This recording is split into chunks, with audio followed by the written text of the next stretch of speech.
Hello everyone, I'm Lisa Weber Curry, Manager of Clinical Services at Ascension Counseling Center. You're watching Ascension Counseling Center's video newsletter, where we talk about the services we offer and how you can benefit from them. Thanks for joining us. Coming up in this episode, you'll hear from Suzanne Hamilton, Director at Ascension Counseling Center.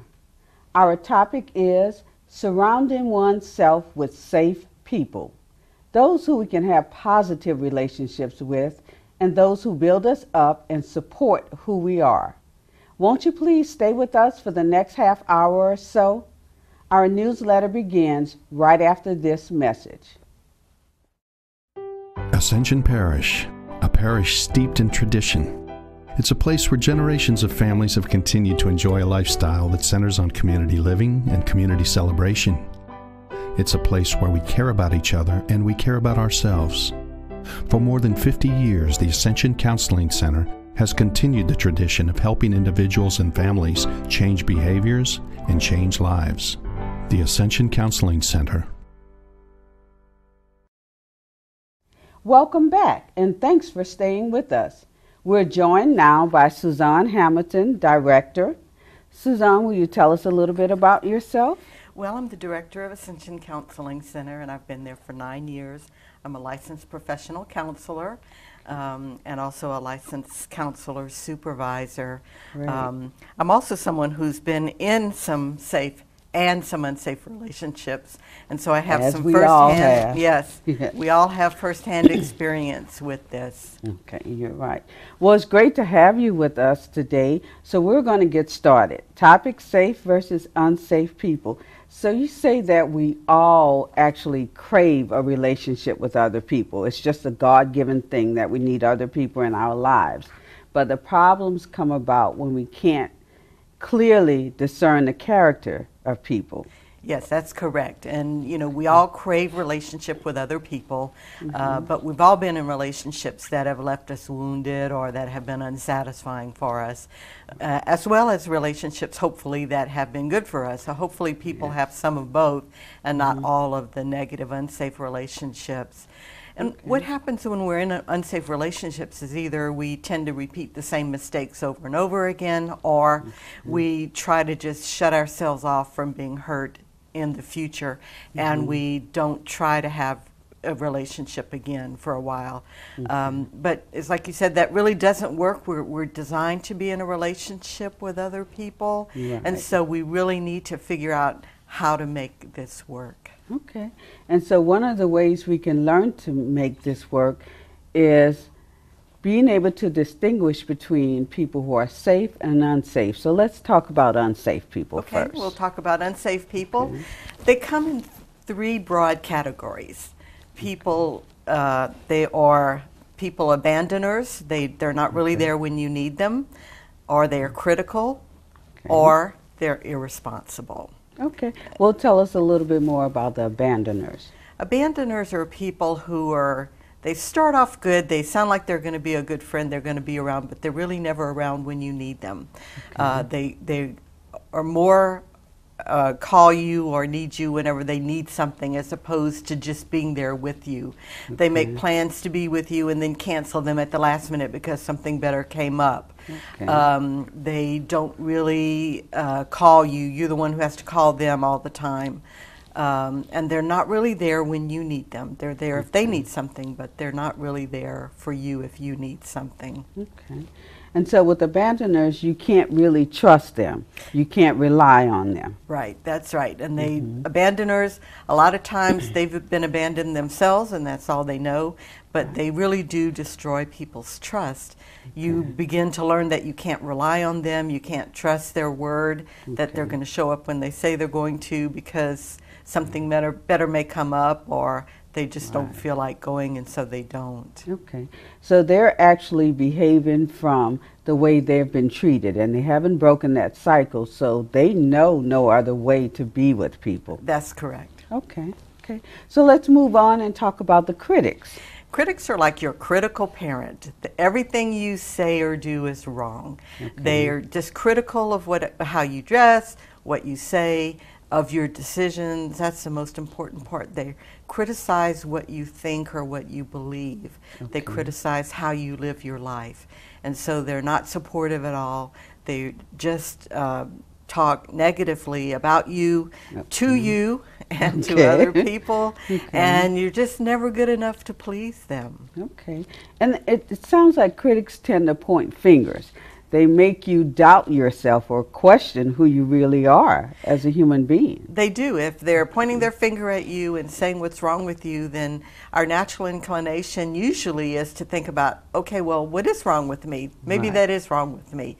And so we start beginning to doubt ourselves, and we start doubting our own decisions because they've put that in our heads that, you know, we're wrong and we can't make our own decisions. Okay. And so we begin to doubt ourselves. Okay. Makes a lot of sense. What about the irresponsibles? Well, those are the people who just are not there for you. They just can't follow through. You know, we can think of those are like adults who are like high schoolers, basically. Right. The fun-loving people. They're fun-loving, but they can't get their act together. They're always late. They're not there for you when they say they're going to be. They don't pick up their socks. they you know, they just are not there. And so they're very fun-loving. They're fun to be around, but you'll find yourself kind of in a relationship with them where you're always apologizing for them. You're always explaining, you know, to other people, making excuses for them, picking up after them, making phone calls to remind them about things. And so you almost find yourself in a parental role with them. Okay. So it's like you're being punished and having to pay for their irresponsibility. That's exactly what it's like. Yeah. You have to pay for what they forget to do, and they're forgetting to pay the bills, and they're forgetting to show up on time, and they're forgetting that you needed them for an event to show up and support them. And so they just are totally irresponsible, and you make excuses for that. But at the same time, they're very caring and warm and fun-loving. So that's a challenging place to be, because when you have a friend like that, you want to be around them, but you don't want to have to take responsibility for them, so you end up resenting them. You can be resentful, you can be very frustrated. Yes. Right. Okay. That's understandable. So now that we know the characteristics of unsafe people and how they behave and the different categories, can we talk a little bit about safe people? Safe people also come in three broad categories as well. They make connection. Okay. They're accepting. Okay. And they'll tell you the truth. Okay. All right. And so if we look at those a little bit closely, people who make connection, they're able to make a connection with us. You know when you're talking with them that you have their full attention. Okay. They make eye contact, they listen to what you're saying, they're fully present with you, and you know that you have made a connection with them. They reach out to you, they reach out to other people. They're not like the ones who are not there for you. Right. But people who make a connection, they know what's going on in your life, and they make it an effort to be a part of it. Okay. So those who are connected to you, when you're having a conversation with them, they're actually engaging in reflective listening. They can come back and tell you what you said, offer suggestions, even just sit there and be with you, and you feel that sense of connection. Yeah, and that's sometimes it is just presence. Sometimes we just need our friends or our family to just be with us when we're having a difficult time, and they can be with us and we can still feel connected, even though we're not having a conversation or doing anything. Yes. Okay, and that's really important. It is a very important skill. Okay, let's talk about acceptance. They are people who accept you no matter what condition you're in. They accept you if your political views are different, if your spiritual views are different, if you're a different religion. They're accepting of your ways, and they accept your quirks and your attitudes, and so they when they connect with you, they accept you as a whole package. And so they're not doing that critical thing where they're saying, you know, I don't like this about you and you need to change it. Right. They accept that that's just You know, you've Who heard you people are. say, that's how he is. Exactly. They're Okay. accepting. So people who accept you, they look for similarities, the way you're the same, instead of looking for differences in Yes. you. Okay, and that's really important. And I also think that people who accept you, it goes to my belief and how I operate in life. It's the thought that I will accept you where you are. And I think that's so important. And ultimately, we're all looking to be accepted where we are. And I think you make a really good point when you say accepting where we are, because we're all on a journey to become a little Exactly. bit more. You know, we're all Right. growing and we're all changing. And so safe people are going to recognize that maybe you're a little bit behind where they are Right. in certain development, and they accept that and they recognize that that's okay. Okay, good. And tell us about the people in our lives that are safe people that tell us the truth. Yes, these are the Okay. people that, you know, just because you're a safe person doesn't mean you don't say what somebody needs to hear. And Okay. so somebody who is safe will tell you the truth, but they'll do it in love. That's the difference between a critic and a safe person. Okay. The safe person will do it in love and tell you something that you really need to know. And, you know, we kind of have that relationship a little bit where we'll Right. tell each other the truth. Exactly. And you told me once, you know, sometimes the staff feels like you're not really consistent. And that was something that I really needed to hear. Okay. And that's an example of a kind of truth. It's not helpful to say truth to people if they can't do anything about it, if they're Right. not at a place that they can. But hearing that truth made me a better director, and it made me a better person. So we take that truth in when we're ready to hear it, and we can use it and make ourselves better. So the truth, like they say, can set you free. It can It really actually can. take you the next step toward becoming a better person or a better employee or whatever, a better daughter, whatever the Exactly. situation is. Yeah, I think the truth truly can set you free when it's given in love, as you said, because even my comment to you was given in love, because I always want to see us move forward as an agency and as individuals. I think people, when they hear the word truth, that safe person in your life is going to tell you the truth, it kind of strikes fear in them.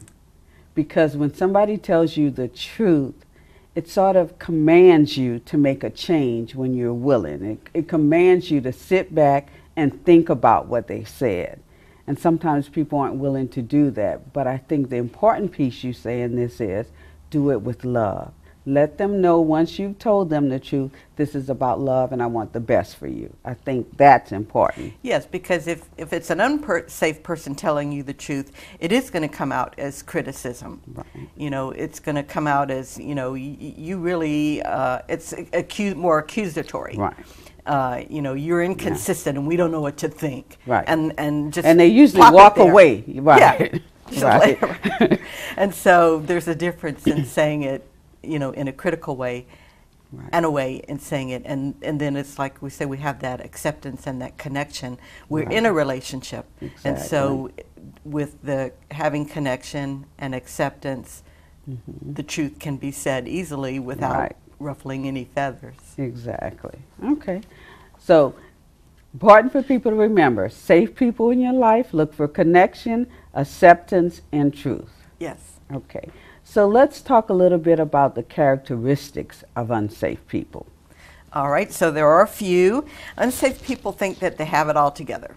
So they're the people that they're just confident that they've arrived, they don't have any more growth to do, they're just, you know, they have it all Together. mastered. Yes. Yeah. Okay. And so that's something that, you know, they can, and they're kind of self-righteous about it. They're not humble about it. Okay. They won't work on their problems. Right. They Because won't they deal don't with have them. any. They don't have any. Okay. They kind of believe that they're perfect instead of admitting that they have any faults. Okay. And that makes it really challenging for them to accept people where they are, because if they feel like I'm way up here and you have yet to get there, and they're not willing to help people. You should be here too. Right. It's kind of hard for them to be accepting of somebody else. They're going to be more critical, and they're going to have a high, like what they consider a high standard. You need to be like me. Right. But the problem is we already are like you. Exactly. You just don't know Right. that you have a lot of room to because change. it's a proven fact we have more similarities than differences. Yes. Okay. And they tend to be defensive, so you can't really approach them and say, hey, you know, you were a little rough with that person, give them time to grow. They're going to become defensive. Right, that's right. That's kind of a characteristic of believing that you have it all together.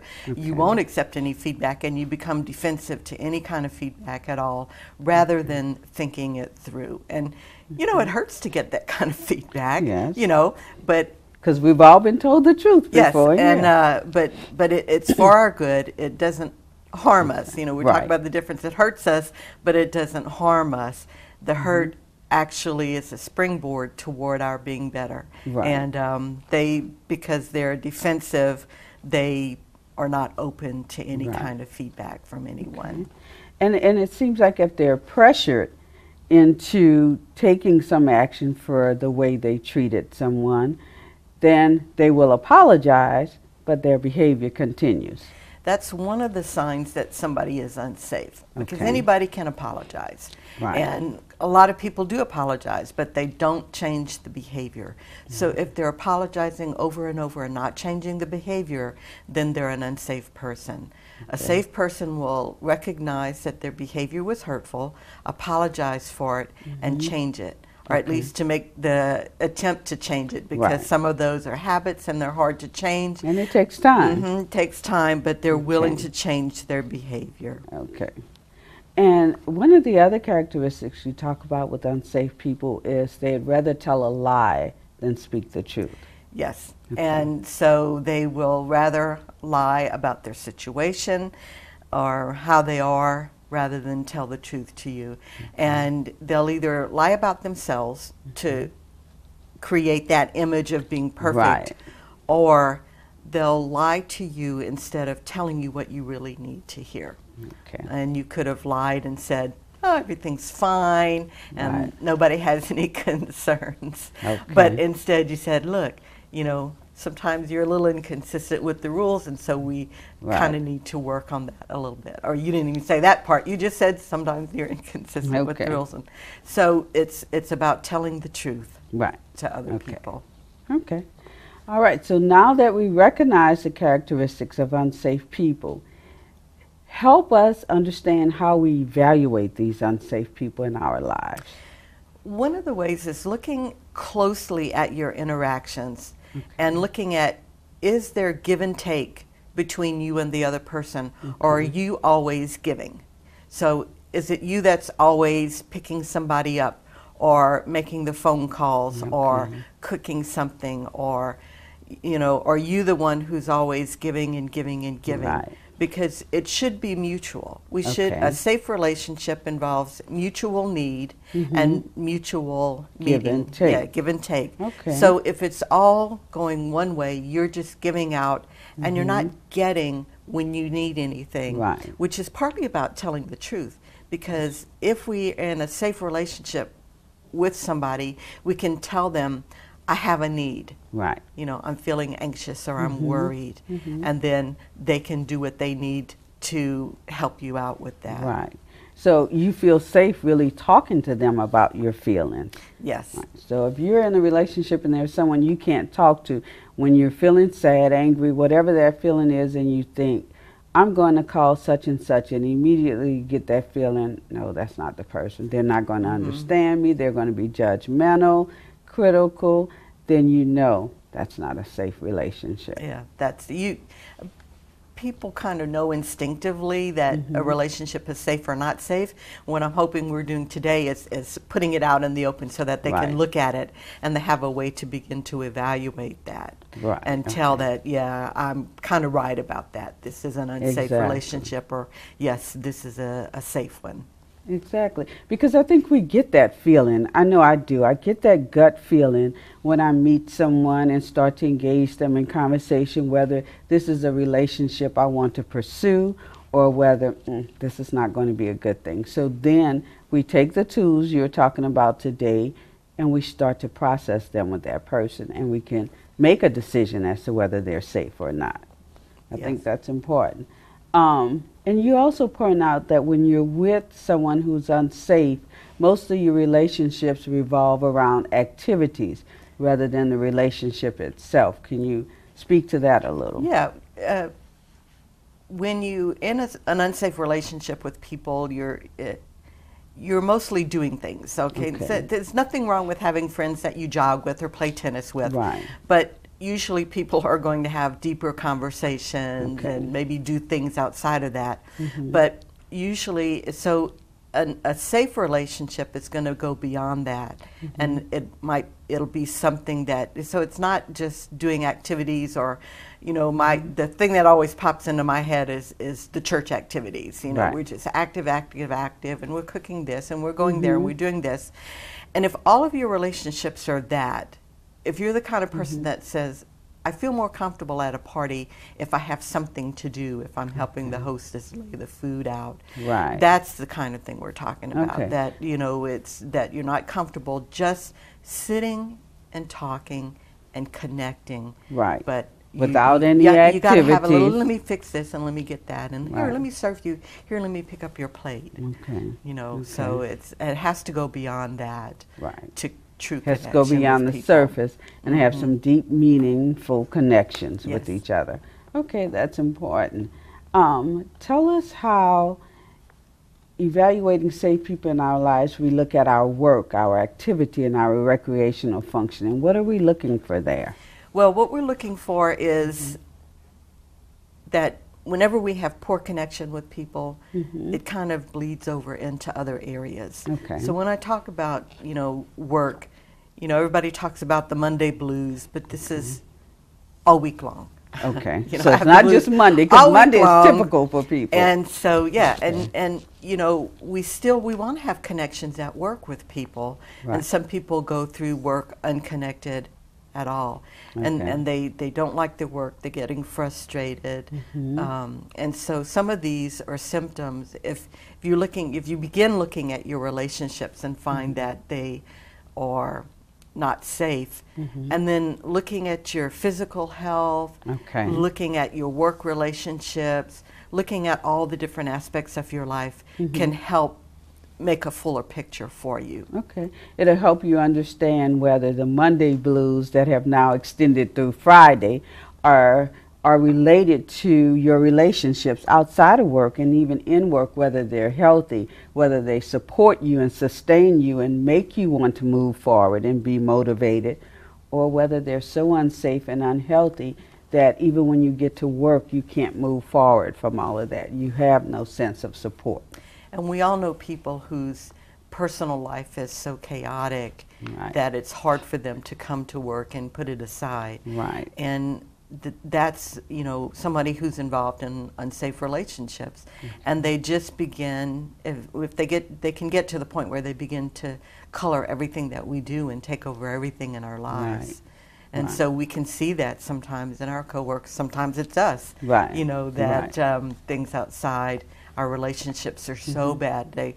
Over the weekend, our relationships can suck all the energy and life and enthusiasm for life out of us, so that by the time we get to work, we feel on Monday like we felt on Friday. We didn't have any chance to renew ourselves and feel better. Because renewal and restoral is so important. It, you know, it prepares us for the next week ahead, the next day ahead. Okay, and you talk about some of the physical ailments that actually occur when we're in unsafe relationships, things like chronic headaches, gastrointestinal problems, and back pain. I think most people don't even connect the two, but what's going on in our minds and hearts actually affect our whole overall being. It does, and so sometimes if we look at, like I said, the whole package, how we are in our relationships, how we are on our job, our physical health, and we begin to put all of those things together, we recognize that something is seriously wrong. And we want, in this program, you know, sometimes we'll say that something that's seriously wrong may be something on the inside of you. Right. But in this program, we're saying something that's seriously wrong could be your relationships with the other people in your life. Okay, and we need to stop and take a look at them. Yes. And sometimes in evaluating them, it's difficult for us to do it ourselves. So if you have a good sounding board, or a good support system, one person that you can actually talk to and share these things with, they can help you determine whether or not that's an unsafe relationship. And I think that's a very important point, is that the first step to really making a difference and changing our unsafe relationships is that we have to have some safe ones in place to support us. Okay. It's really hard to do if we don't have some supportive feedback.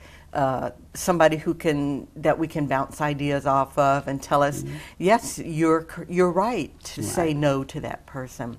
If we don't have a supportive person, then it's very easy for that old relationship to stay in place. Right. They'll criticize us, and we won't have any way of determining if that criticism is true or not. Exactly. And so we need a safe person that we can go to.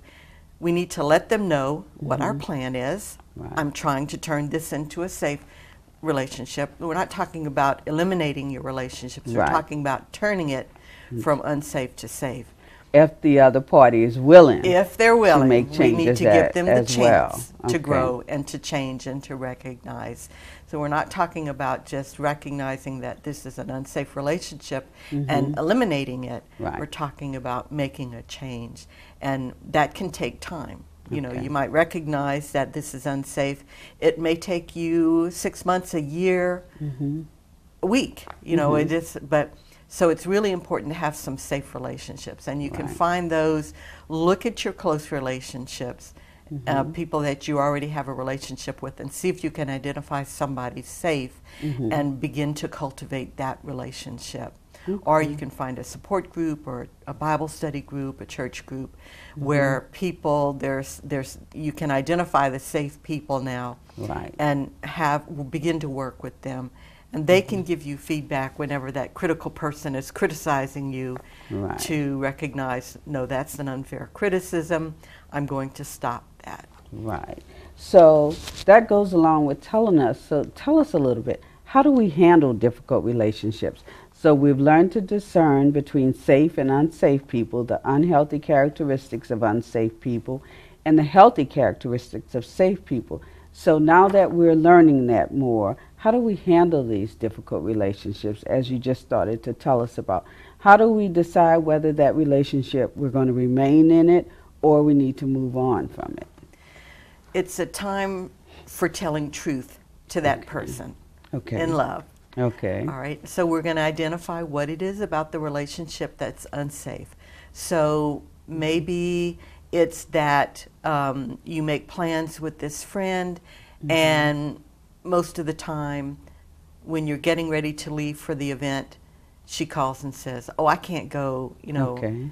she's got something better to do. Right. But she Somebody won't else called tell with a you better that. offer. Right. Yes. Okay. All right, so you would begin by telling the truth to that person. When we make plans, I'm really disappointed when you don't come with me. Okay. It makes me feel like I'm not important to you. Okay. And what I need is and sometimes I'm not able to go to the event because I don't have someone to go with. It Right. makes me change my plans. So I'd really need for you to come with me when you say you will. Okay. All right? So you need to identify how it's unsafe, tell the truth to that person what you need instead. And then you just need to begin to remind them. It may take them a while. Again, you're going to accept that that's how they've been for a very long time, Okay. and that it might take them a while to change. You're going Okay. to accept them where they are. Yeah. But you'll give them reminders. Next time you plan an event, you'll remind them, remember, I'm going to need you to really come with me on Friday Right. because you said you would. And then on Friday, you know, that person has a choice to make. They'll show up or they won't. If they don't show Right. up, you call.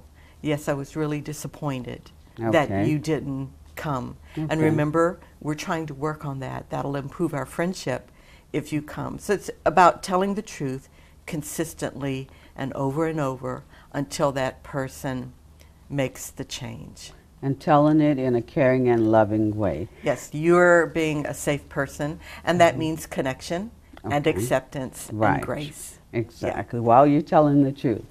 So, but in order to be able to do that, we need to take a look at ourselves first, right? We do. We have to be a safe person. Okay. So we're talking about safe people. We need to look at ourselves. Okay. Am I a safe person or not? And as I begin to look at this topic, I begin to look at, the issues that I have along these areas. And so there are some things I can do.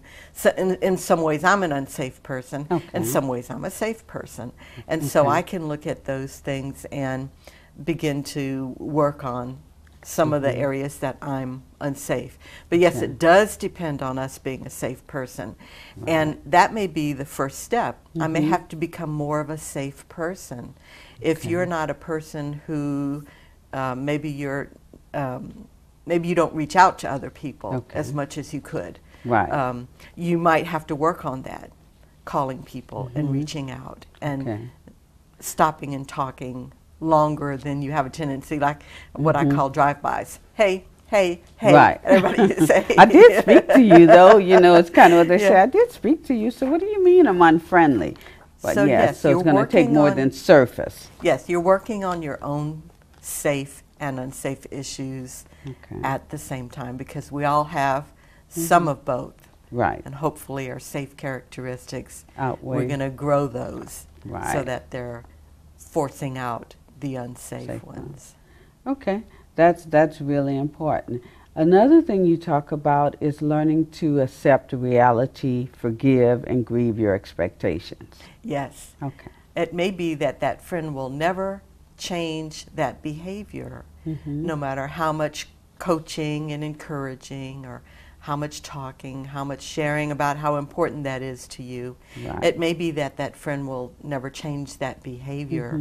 And so you have a choice.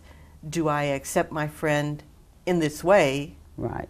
or do I need to find someone else that I can go out and do things with? Okay. And if you decide to accept that person, then you'll change that one aspect. You're going to grieve the fact that that person will never be your partner to go out and do fun activities. Right. Because when you rely just on her, you end up missing a lot of events because you don't want to go by yourself, and now it's too late. You set You might yourself have to up for grieve your that. expectations not Yes. being met. Okay, so if you're going to stay in that relationship, accept the reality of the relationship, forgive them, Yes. and you have to grieve your expectations and maybe place those expectations in someone else who can do those things with you instead of that relationship. And you're Okay. going to be open with your friend about that and say, I can't make plans with you anymore because, Right. this is continuing, or I'm going to start including someone else in our plans so that if you're not able to go, I still have a friend to go with. Right. And- And I think that honesty is so important when you share, because sometimes we want people to change, but if we can't be honest with them about what we're expecting, what we need from them, then they don't know they need to change.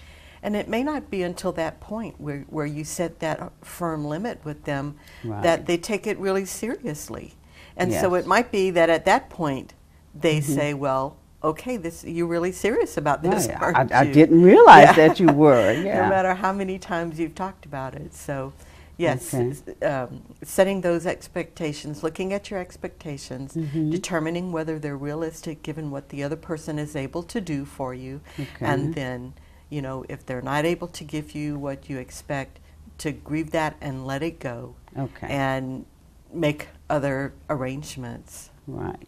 And then finally you say give change a chance. Yes. Okay. Because it may take a while.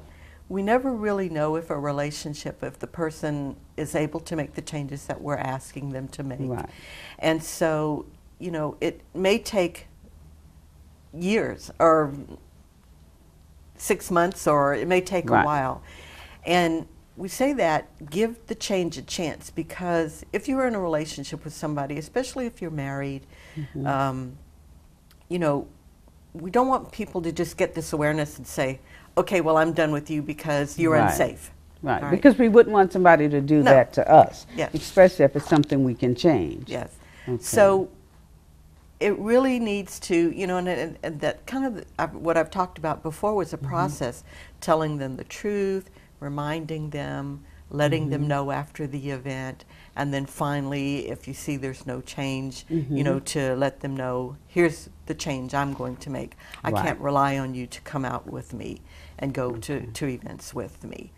And so all of that is a process, and it takes a while. Yeah. You know, it may take, you know, maybe weeks, months, a year. Because each person is different. It's different, Right. and they're changing deeply entrenched behaviors. And Right. it may be that they were raised that way, Yeah. and so they don't even see it as a problem, and it's hard for them to overcome it. Yeah, and sometimes they don't even know how.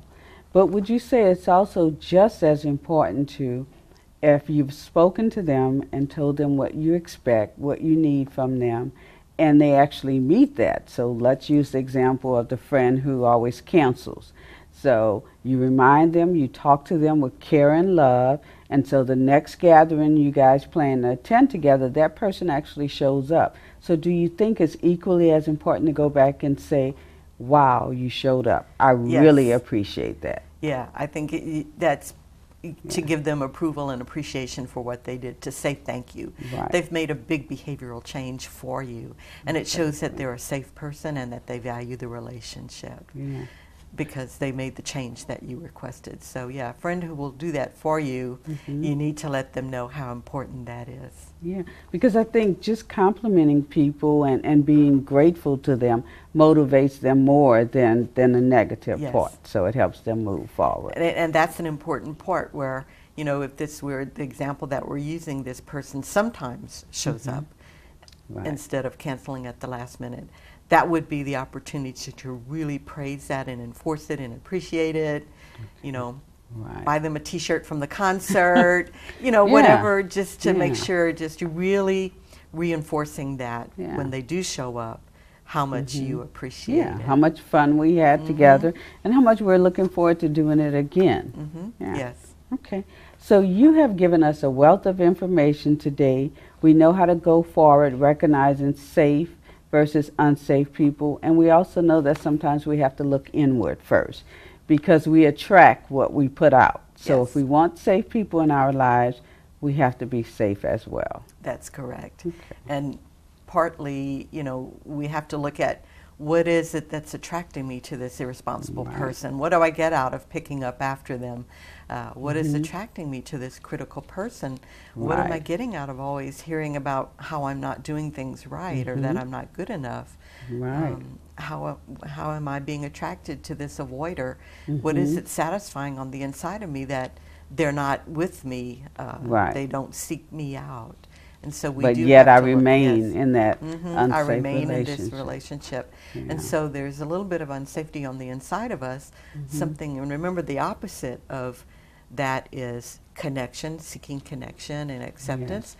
And so if we're in a relationship with an unsafe person who's not there for us, Okay. the safe person on the inside of us will seek connection elsewhere. Yeah. We may keep that unsafe relationship, but we're going to look for healthy relationships. Right. If we're unsafe, we'll stay in that unhealthy relationship. If we're safe, we'll keep that one, but we'll seek connection with someone else Okay. so that we can have a satisfying relationship with another safe person. Right. So we're evaluating that unsafe relationship while we're moving forward with a safe one. And if we remain with that person who's unsafe, sometimes it's the fact that we'd rather be or perceive that we're connected to someone rather than not be connected to anyone. So that's a challenge. But I think the important part there is letting go of something that isn't safe for you so that you open the door to safe coming into your life. Yes, and the other thing we didn't talk about is, you know, there are a lot of unsafe people that we can't get out of a relationship with because we're married to them or related to them. There are siblings, a parent, someone that we, you know, we can't get out of a relationship with. So it's really important for us to become a safe person ourselves where we set boundaries and, you know, Exactly. again, we go back to the expectations. What are my expectations of that person? And maybe they need to be very low. Right. Yeah, we need to deal with reality of that Yes. situation, and sometimes it's going to require us to limit our contact with that person. We have to do what we need to do to take care of ourselves. Okay. This has been a really, really interesting conversation, and I know it's going to be very beneficial to everyone listening. So thank you again, Suzanne. You're welcome. Okay. Thanks, Suzanne, and you, our viewers, for spending your time with us for this episode of Ascension Counseling Center's video newsletter. You can catch replays of the program exclusively on Ascension 21 on the days and times listed on your screen, or anytime on Ascension 21's YouTube channel. We look forward to many more episodes where we can talk about what's available at Ascension Counseling Center and how our programs can help change lives. Remember, Ascension Counseling Center is here by way of your support. We're funded by a 2-mil property tax millage, which means that $2 from every $1,000 you pay in taxes goes to support our agency so we can provide free and low-cost mental health and substance abuse outpatient services to residents of Ascension. We're located in Gonzales at 1112 Southeast Ascension Complex, off Worthy Road, across from the courthouse and next to the health unit. You can reach us by calling 225-450-1016. You can also find us on the web at www.ascensionparish.net/MH and on Facebook at Ascension Counseling Center. Thanks for your support, and until next time, from everyone at Ascension Counseling Center, thank you for watching.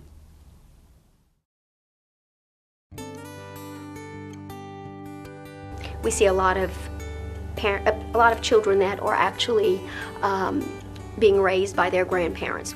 There's so many resources that we can help you with to help you figure out what to do with this child, to help this child understand what his goal in life is.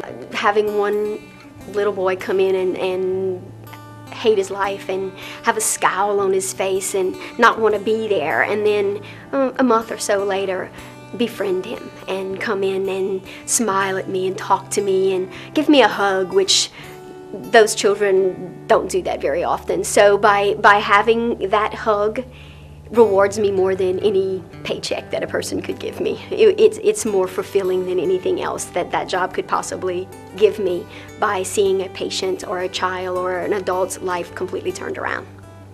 Hi, my name is Lisa Lopez, and I'm a nurse at the Ascension Counseling Center.